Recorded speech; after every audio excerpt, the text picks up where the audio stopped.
EdutainmentASMR Great Expectations by Charles Dickens, Chapter 9. When I reached home, my sister was very curious to know all about Miss Havisham's and asked a number of questions, and I soon found myself getting heavily bumped from behind in the nape of the neck and the small of the back, and having my face ignominiously shoved against the kitchen wall, because I did not answer those questions at sufficient length. If a dread of not being understood be hidden in the breasts of other young people to anything like the extent to which it was used to be hidden in mine, which I consider probable, as I have no particular reason to suspect myself of having been a monstrosity, it is the key to many reservations. I felt convinced that if I described Miss Havisham's as my eyes had seen it, I should not be understood.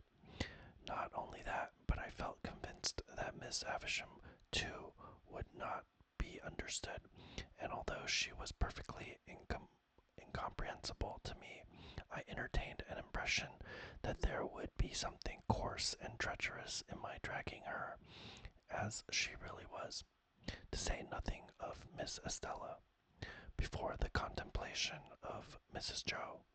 Consequently, I said as little as I could, and I had my face shoved against the kitchen wall.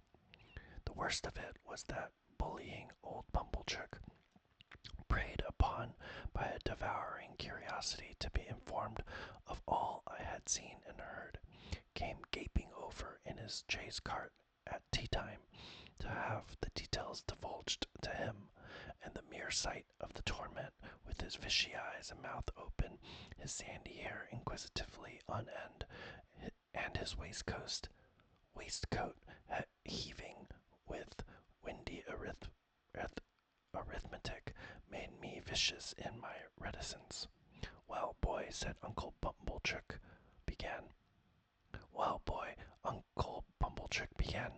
as soon as he was seated in the chair of honor by the fire. "How did you get on uptown?" I answered. "Pretty well, sir," and my sister shook her fist at me. "Pretty well," Mr. Pumblechook repeated. "Pretty well is no answer. Tell us what you mean by pretty well, boy." "Whitewash on the forehead hardens the brain into a state of obstinacy, perhaps. Anyhow, with whitewash from the wall on my forehead, my obstinacy was adamantine." I reflected for some time, and then answered as if I had discovered a new idea. "I mean pretty well." My sister, with an exclamation of impatience, was going to fly at me. I had no shadow of defense, for Joe was busy in the forge, when Mr. Pumblechook interposed with, "No, don't lose your temper. Leave this lad to me, ma'am. Leave this lad to me." Mr. Pumblechook then turned me towards him, as if he were going to cut my hair, and said, "First, to get our thoughts in order, 43 pence." I calculated the consequences of replying £400, and finding them against me, went as near the answer as I could, which was somewhere about 8 pence off. Mr. Pumblechook then put me through my pence table from 12 pence, make 1 shilling, up to 40 pence, make 3 and 4 pence, and then triumphantly demanded, as if he had done for me, "Now, how much is 43 pence?" To which I replied, after a long interval of reflection, "I don't know." And I was so aggravated that I almost doubt if I did know. Mr. Pumblechook worked his head like a screw to screw it out of me, and said, "Is 43 pence 7 and 6 pence 3 fardens, for instance?" "Yes," said I, and although my sister instantly boxed my ears, it was highly gratifying to me to see that the answer spoilt his joke and brought him to a dead stop. "Boy, what like is Miss Havisham?" Mr. Pumblechook began again when he had recovered, folding his arms tight on his chest and applying the screw. Very tall and dark, I told him. Is she, Uncle? Asked my sister. Mr. Pumblechook winked assent, from which I at once inferred that he had never seen Miss Havisham, for she was nothing of the kind. Good, said Mr. Pumblechook conceitedly. This is the way to have him. We are beginning to hold our own, I think, Mum. I am sure, Uncle, returned Mrs. Joe. I wish you had him always. You know so well how to deal with him. Now, boy, what was she a-doin' of when you went in today? Asked Mr. Pumblechook. She was sitting, I answered, in a black velvet coach. Mr. Pumblechook and Mrs. Joe stared at one another, as they might well, and both repeated, in a black velvet coach.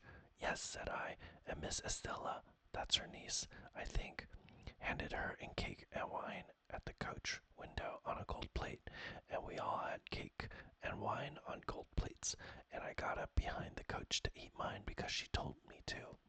Was anybody else there? Asked Mr. Pumblechook. 4 dogs, said I. Large or small? Immense, said I, and they fought for veal cutlets out of a silver basket.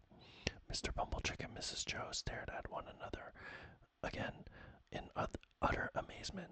I was perfectly frantic, a reckless witness under the torture, and would have told them anything. Where was this coach? In the name of gracious, asked my sister. In Miss Havisham's room. They stared again, but there weren't any horses to it. I added this saving clause. In the moment of rejecting 4 richly caparisoned coursers, which I had had wild thoughts of harnessing. Can this be possible, Uncle? Asked Mrs. Joe. What can the boy mean? I'll tell you, Mum, said Mr. Pumblechook. My opinion is it's a sedan chair. She's flighty, you know, very flighty, quite flighty enough to pass her days in a sedan chair. Did you ever see her in it, Uncle? Asked Mrs. Joe. How could I? He returned, forced to the admission, when I never see her in my life, never clapped eyes upon her. Goodness, Uncle, and yet you have spoken to her. Why don't you know, said Mr. Pumblechook testily, that when I have been there, I have been took up to the outside of her door, and the door has stood ajar, and she has spoke to me that way. Don't say you don't know that, Mum. Hows'ever, the boy went there to play. What did you play at, boy? We played with flags, I said. I beg to observe that I think of myself with amusement when I recall the lies I told on this occasion. Flags, echoed my sister. Yes, said I.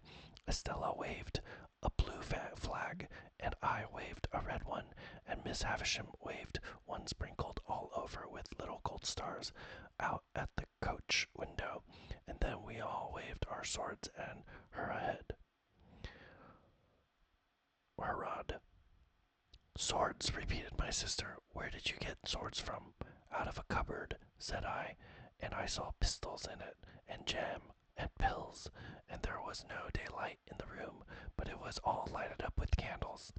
That's true, Mum, said Mr. Pumblechook, with a grave nod. That's the state of the case. For that much I've seen myself. And then they both stared at me, and I, with an obtrusive show of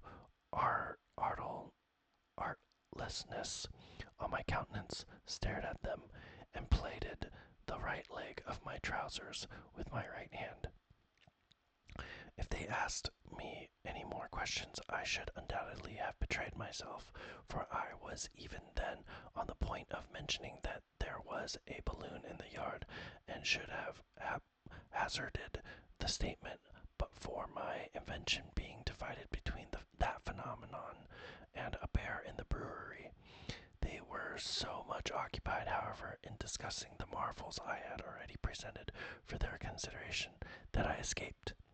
The The subject still held them when Joe came in from his work to have a cup of tea, to whom my sister, more for the relief of her own mind than for the gratification of his, related my pretended experiences. Now, when I saw Joe open his blue eyes and roll them all round the kitchen in helpless amazement, I was overtaken by penitence, but only as regarded him, not in the least as regarded the other two. Towards Joe, and Joe only, I considered myself a young monster, while they sat debating what results would come to me from Miss Havisham's acquaintance and favor. They had no doubt that Miss Havisham would do something for me. Their doubts related to the form that something would take. My sister stood out for property. Mr. Pumblechook was in favor of a handsome premium for binding me apprentice to some genteel trade, say the corn and seed trade, for instance. Joe fell into the deepest disgrace with both for offering the bright suggestion that I might only be presented with one of the dogs who had fought for the veal cutlets. If a fool's head can't express better opinions than that, said my sister, and you have got any work to do, you had better go and do it. So he went. After Mr. Pumblechook had driven off, and when my sister was washing up, I stole into the forge to Joe, and remained by him until he had done for the night. Then I said, before the fire goes out, Joe, I should like to tell you something. Should you, Pip? Said Joe, drawing his shoeing stool near the forge. Then tell us. What is it, Pip? Joe, said I, taking hold of his rolled-up shirt sleeve and twisting it between my finger and thumb. You remember all that about Miss Havisham's? Remember, said Joe. I believe you. Wonderful. It's a terrible thing, Joe. It ain't true. What are you telling of, Pip? Cried Joe, falling back in the greatest amazement. You don't mean to say it's... Yes, I do. It's lies, Joe. But not all of it. Why, sure, you don't mean to say, Pip, that there was no black velvet go away. For I stood shaking my head, but at least there was dogs, Pip. Come, Pip, said Joe persuasively, if there weren't no veal cutlets, at least there was dogs. No, Joe. A dog, said Joe. A puppy. Come. No, Joe, there was nothing at all of the kind. As I fixed my eyes hopelessly on Joe, Joe contemplated me in dismay. Pip, old chap, this won't do, old fellow. I say, where do you expect to go to? It's terrible, Joe, ain't it? Terrible, terrible, cried Joe. Awful. What possessed you? I don't know what possessed me, Joe, I replied, letting his shirt sleeve go and sitting down in the ashes at his feet, hanging my head. But I wish you hadn't taught me to call knaves at cards jacks. And I wish my boots weren't so thick, nor my hands so coarse. And then I told Joe that I felt very miserable, and that I hadn't been able to explain myself to Mrs. Joe and Pumblechook, who were so rude to me, and that there had been a beautiful young lady at Miss Havisham's who was dreadfully proud, and that she had said I was common, and that I knew I was common, and that I wished I was not common, and that the lies had come of it somehow, though I didn't know how. This was a case of metaphysics, at least as difficult for Joe to deal with as for me, but Joe took the case altogether out of the region of metaphysics, and by that means vanquished it. There's one thing you may be sure of, Pip, said Joe, after some rumination, namely, that lies is lies. Hows'ever they come, they didn't ought to come, and they come from the father of lies, and work round to the same. Don't you tell no more of 'em, Pip. That ain't the way to get out of being common, old chap. And as to being common, I don't make it things. You're uncommon small. Likewise, you're a uncommon scholar. No, I am ignorant and backward, Joe. Why, see what a letter you wrote last night. Wrote in print even. I've seen letters, and from gentlefolks that I'll swear weren't wrote in print, said Joe. I have learnt next to nothing, Joe. You think much of me. It's only that. Well, Pip, said Joe, be it so or be it so'n't. You must be a common scholar afore you can be a uncommon one, I should hope. The king upon his throne, with his crown upon his head, can't sit and write his acts of parliament in print without having begun, when he were a unpromoted prince, with the alphabet.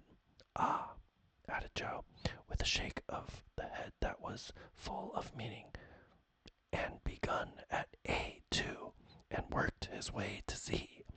And I know what that is to do, though I can't say I've exactly done it. There was some hope in this piece of wisdom, and it rather encouraged me. Whether common ones as to callings and earnings, pursued Joe reflectively, mightn't be the better of continuing for to keep company with common ones instead of going out to play with uncommon ones, which reminds me to hope that there were a flag, perhaps. No, Joe. I'm sorry there weren't a flag, Pip. Whether that might be or mightn't be is a thing as can't be looked into now without putting your sister on the rampage, and that's a thing not to be thought of as being done intentional. Looky here, Pip, at what is said to you by a true friend, which this to you the true friend say. If you can't get to be uncommon through going straight, you'll never get to do it through going crooked. So don't tell no more on 'em, Pip, and live well and die happy. You are not angry with me, Joe? No, old chap, but bearing in mind that them were which I meanter say, of a stunning and audacious sort, alluding to them which bordered on wheel cutlets and dog fighting, a sincere well-wisher would a wise Pip, there being dropped into your meditations when you go upstairs to bed. That's all, old chap, and don't never do it no more. When I got up to my little room and said my prayers, I did not forget Joe's recommendation, and yet my young mind was in that disturbed and unthankful state that I thought long after I laid me down how common Estella would consider Joe. A mere blacksmith, how thick his boots, and how coarse his hands. I thought how Joe and my sister were then sitting in the kitchen, and how I had come up to bed from the kitchen, and how Miss Havisham and Estella never sat in a kitchen, but were far above the level of such common doings. I fell asleep recalling what I used to do when I was at Miss Havisham's, as though I had been there weeks or months instead of hours, and as though it were quite an old subject of remembrance instead of one that had arisen only that day. That was a memorable day to me, for it made great changes in me, but it is the same with any life. Imagine one selected day struck out of it, and think how different its course would have been. Pause, you who read this, and think for a moment of the long chain of iron or gold, of thorns or flowers, that would never have bound you, but for the formation of the first link on one memorable